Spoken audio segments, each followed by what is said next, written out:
mainly, and then just hand fighting, really. And you got to change levels in wrestling when you take a shot, and you got to come off the ball low. So it translates pretty easily. So. Okay. Could you have wrestled at this level? I don't know. Would you like to find out? Maybe a match, that's about it.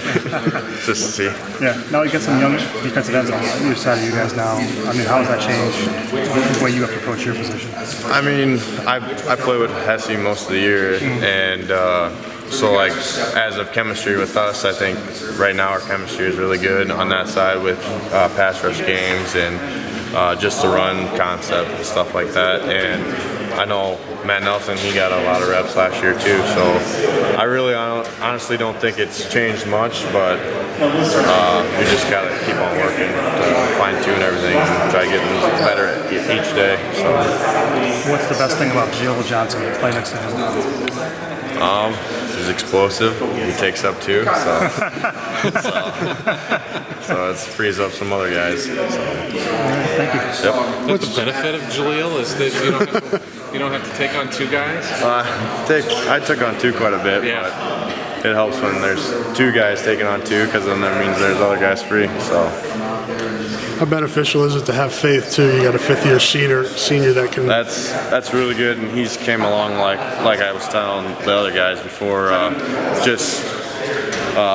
the end of the year last year, he was getting a lot more reps, and we had a three-man rotation going. And this year during spring, he took a big step. So I could see us 3 to 4 guys rotating inside with Jake Hewlett being the fourth, because he took a really big step during spring too. So there could be 8 guys rotating in with the ends too, so 7 to 8. So is that good? I mean, is it good? Oh yeah, yep. Because when it comes to big games like Big Ten championship game, you got fresh guys that get in there, and you can rely on them. So the receivers and D-backs and linebackers, all those guys get to go run around and do 7-on-7s. What do you guys do? You're not putting hat to helmet, No, we just work on our fundamentals, our hand placement, our footwork, just any kind of movement like that, separation drills like we do. So we're just trying to fine-tune our fundamentals, so when we get into a high-pressured situation such as a Big Ten championship game or a Rose Bowl game, we can fall back on that.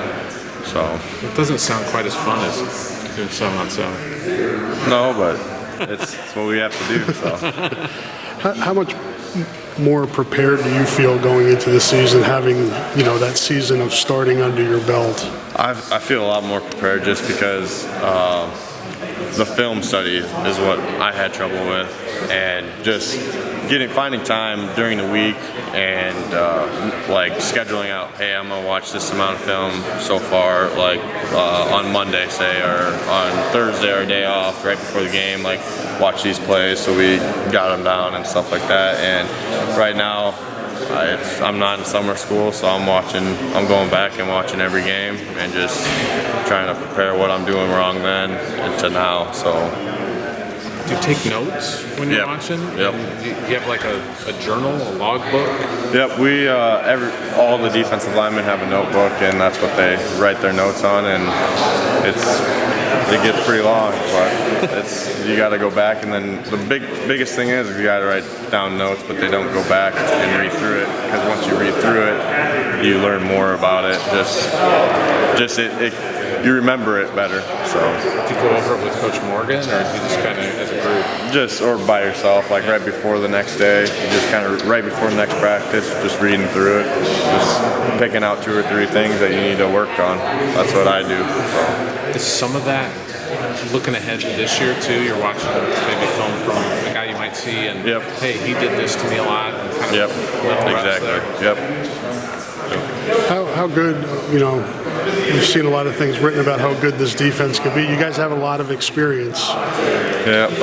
I know it's hard for you to say how good it can be, but when you look around, and what's the potential, I guess? It's hard to answer that. It's just right now we have to take it day by day. It's like we can't worry about what we did last year, because that was last year, and none of those seniors are coming back to help us out this year. So we can't worry about that, honestly. it's a new year and we got to approach it like we're the underdogs and got to try getting better every day. So. Do you have to, in relation to that, taking things day by day? Because if you look at where the bar was set last year, if you start looking ahead and trying to get to that 12 wins, that can get you in trouble. Yep, exactly.